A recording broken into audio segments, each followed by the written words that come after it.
गुरुर्ब्रह्मा गुरुर्विष्णु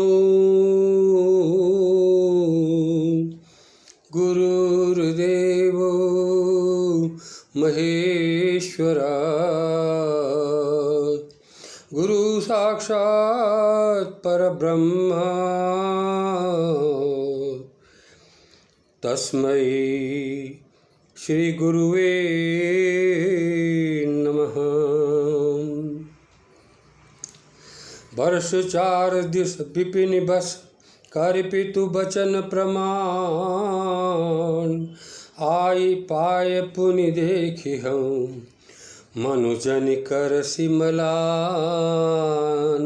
श्यावर राम जय जय राम। कैकेयी माता के कक्ष से पिता और उनका संवाद सुनकर वन जाने की आज्ञा लेकर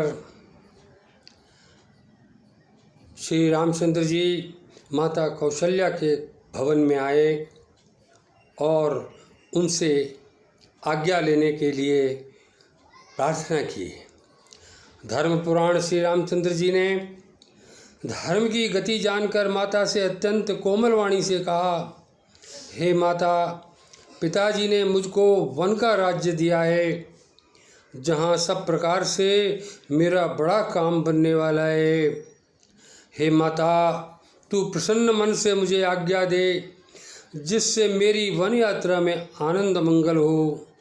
मेरे स्नेहवश भूल कर भी मुझे डरना नहीं चाहिए, मैं डरूं नहीं। हे माता, आपकी कृपा से आनंद ही आनंद होगा। 14 वर्ष वन में रहकर पिताजी के वचन को प्रमाणित सत्य करके फिर लौटकर आपके चरणों में दर्शन करूँगा। आप मन को दुखी मत करना। बचन विनीत मधुर रघुबर के सरसम लगे मातु उर कर के सहमी सूखी सुनी शीतल बानी जिमि जवास परे पावस पानी। रघुकुल में श्रेष्ठ श्री राम जी के ये बहुत ही नम्र और मीठे वचन माता के हृदय में बाण के समान लगे और कसकने लगे। उस शीतल वाणी को सुनकर कौशल्या जी वैसे ही सहम कर सूख गईं जैसे बरसात का पानी पड़ने से जब आशा सूख जाता है।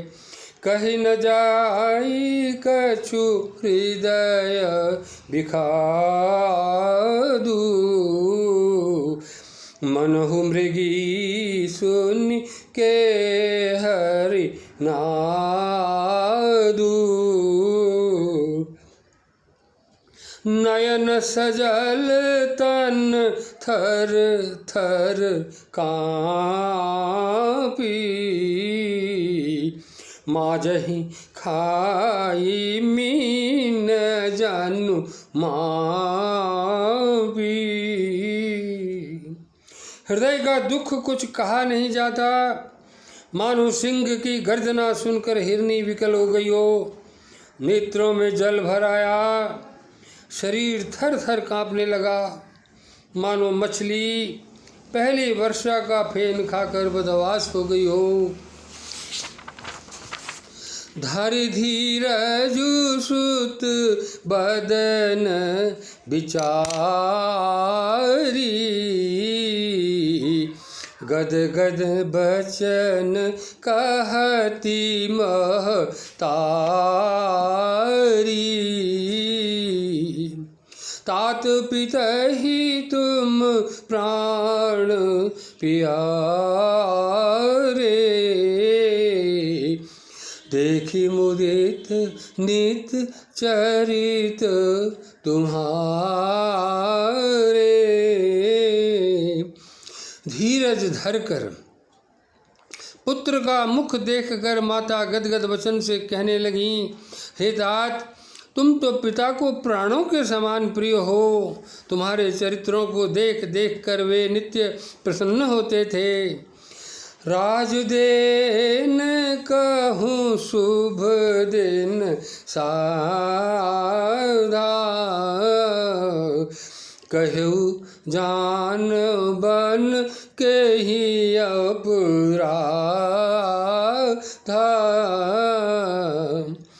तात सुनावहु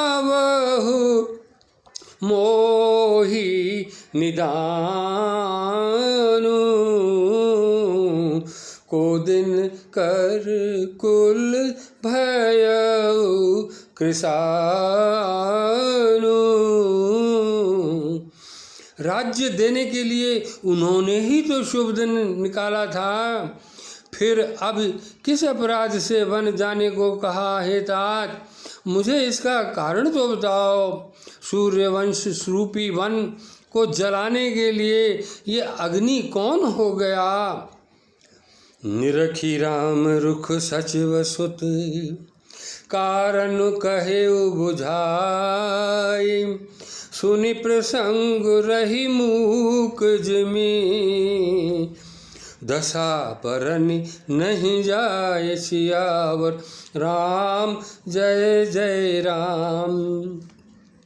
तब श्री रामचंद्र जी का रुख देखकर मंत्री के पुत्र ने सब कारण समझाकर कहा। उस प्रसंग को सुनकर वे गूंगी जैसी चुप रह गईं। उनकी दशा का वर्णन नहीं किया जा सकता। राखी न सकई न कही सक जाहु, दुहु भांति उर दारुन दाहु। लिखत सुधाकर गालिखी राहु, विधि गति बाम सदा सब काहू। न रख ही सकती हैं, न ये कह सकती हैं कि वन चले जाओ। दोनों ही प्रकार से हृदय में बड़ा भारी संताप हो रहा है। मन में सोचती हैं कि देखो, विधाता की चाल सदा सबके लिए टेढ़ी होती है। लिखने लगे चंद्रमा और लिख गया राहु। धर्म स्नेह उभय मति घेरी, भई गति सांप छछुंदर केरी। राखं सुतहि करऊं अनुरोधु, धर्म जाय अरु बंधु विरोधु। धर्म और स्नेह दोनों ने कौशल्या जी की बुद्धि को घेर लिया। उनकी दशा सांप छछूंदर की सी हो गई। वे सोचने लगीं कि यदि मैं अनुरोध हट करके पुत्र को रोकती हूँ तो धर्म जाता है और भाइयों में विरोध होता है।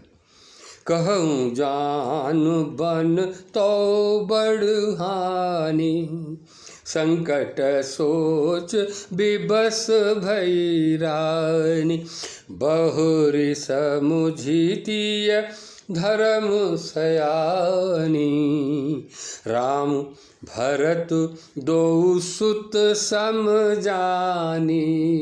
वाह। हैं, और यदि बन जाने को कहती हूँ तो बड़ी हानि होती है। इस प्रकार के धर्म संकट में पड़कर रानी विशेष रूप से सोच के वश में हो गईं। फिर बुद्धिमती कौशल्या जी स्त्री धर्म पतिव्रत धर्म को समझकर और राम तथा भरत दोनों पुत्रों को समान जानकर सरल सुभाव राम महतारी, बोली बचन धीर धरि भारी। तात जाऊ बल कीन्हेउ नीका, पितु आयसु सब धर्मक टीका। सरल स्वभाव वाली श्री रामचंद्र जी की माता बड़ा धीरज धरकर बोली, हे तात, मैं बलिहारी जाती हूँ, तुमने अच्छा किया। पिता की आज्ञा का पालन करना ही सब धर्मों का शिरोमणि धर्म है। राजुदेन कहीं दीन बनु, मोहि न सो दुख लेसु। तुम बिनु भरतहि भूपति, प्रजहि प्रचंड कलेषु। सियावर राम जय जय राम। राज्य देने को कहकर वन दे दिया, उसका मुझे लेश मात्र भी दुख नहीं है। दुख तो इस बात का है कि तुम्हारे बिना भरत को, महाराज को और प्रजा को बड़ा भारी क्लेश होगा। जो केवल पितु आय सुताता, तो जनी जाहु जानी बड़ी माता। जो पितु मातु कहेउ बन जाना, तो कानन सत अवध समाना। हे तात, यदि केवल पिताजी की ही आज्ञा हो तो माता को पिता से बड़ी जानकर वन को मत जाओ, किंतु यदि पिता और माता दोनों ने वन जाने को कहा है तो वन तुम्हारे लिए सैकड़ों अयोध्या के समान है। वाह!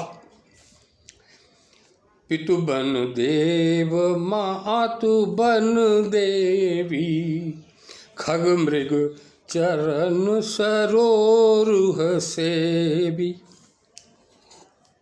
अंतहु उचित नृपहि बनवासु,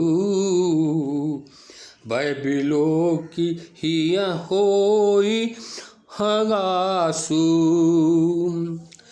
वन के देवता तुम्हारे पिता होंगे, हाँ, और वन देवियाँ माताएं होंगी। वहाँ के पशु पक्षी तुम्हारे चरण कमलों के सेवक होंगे। राजा के लिए अंत में तो वनवास करना उचित ही है। केवल तुम्हारी सुकुमार अवस्था देखकर हृदय में दुख होता है। बड़ भागी बनु अवध अभागी, जो रघुवंश तिलक तुम त्यागी। जो सुत कहो संग मोहि लेहु, तुमरे हृदय होई संदेहु। हे रघुवंश के तिलक, वन बड़ा भाग्यवान है और ये अवध भागी है जिसे तुमने त्याग दिया। हे पुत्र, यदि मैं कहूँ कि मुझे भी साथ ले चलो तो तुम्हारे हृदय में संदेह होगा कि माता इसी बहाने मुझे रोकना चाहती है। पूत परम प्रिय तुम सब ही के, प्राण प्राण के जीवन जी के। ते तुम कहु मात बन जाऊं, मैं सुनी बचन बैठी पछताऊं। हे पुत्र, तुम सभी के परम प्रिय हो, हाँ, प्राणों के प्राण और हृदय के जीवन हो। वही प्राणाधार तुम कहते हो कि हे माता, मैं वन को जाऊं और मैं तुम्हारे वचनों को सुनकर बैठी पछताती रहूं।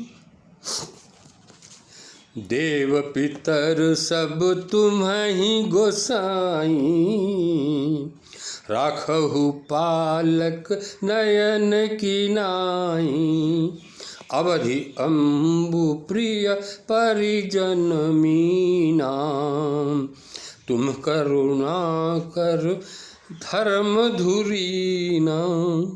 हे गोसाई, सब देव और पितर तुम्हारी वैसे ही रक्षा करें जैसे पलकें आँखों की रक्षा करती हैं। तुम्हारे वनवास की अवधि 14 वर्ष जल है, प्रियजन और कुटुंबी मछली हैं। तुम दया की खान और धर्म की धुरी को धारण करने वाले हो।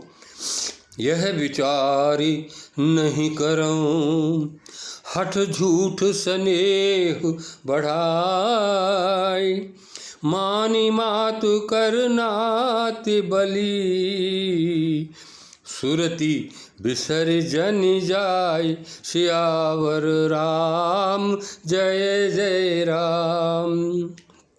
ये सोचकर स्नेह बढ़ाकर मैं हठ नहीं करती। हाँ बेटा, मैं बलैया लेती हूँ, माता को निराश मत करना, मेरी सूत भूल न जाना। ओम बोलो सत्य प्रेम की जय। जय सद्गुरुदेव, जय पद शरणम। ओम शांति शांति शांति।